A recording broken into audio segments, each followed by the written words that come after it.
We're now joined by James Mildred from CARE, an organisation which campaigns for those exploited by traffickers. James, good morning to you. Good morning. Modern-day slavery. For people tuning into Good Morning Britain this morning, just really?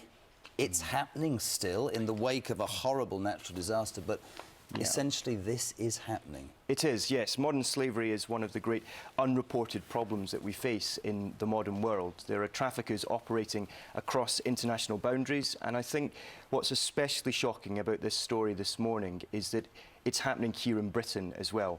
Now, the Home Office estimates that between 10,000 and 13,000 people are trapped in modern slavery in the United Kingdom. The reality is that is probably just the tip of the iceberg.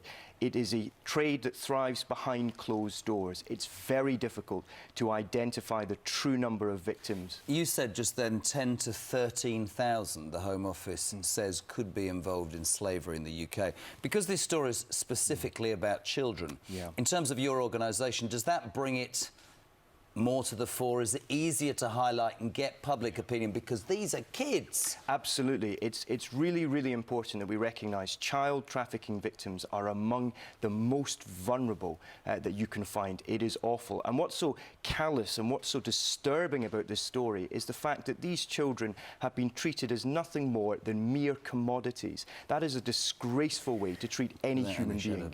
Of course, and the poor little souls are often told they're going to foster homes, aren't they? That's so right. They think at last they're getting out of misery, and so they're trying really hard, and actually it's hideous. So where are these youngsters? Why do we not see them? What can we do to help? Because it'd be awful to think that in your community, even on your road, there was a youngster in slavery.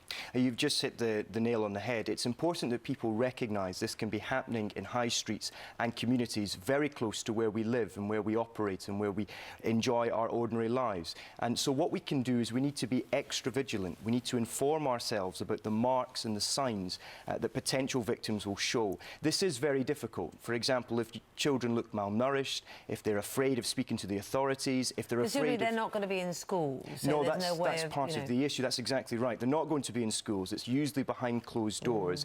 But occasionally, when they do go out into public, there are some telltale signs that you can look out for. If they are afraid of human interaction, if they seem to be afraid just in general, if you see anybody like that, if you have any suspicions, go to the authorities and let them investigate, because the police now have more powers to investigate instances like this. For me, and we have to leave it there, James, but so shocking. 2016, kids in slavery. Thank you, the work that CARE does. More of that throughout the morning. Yes, indeed.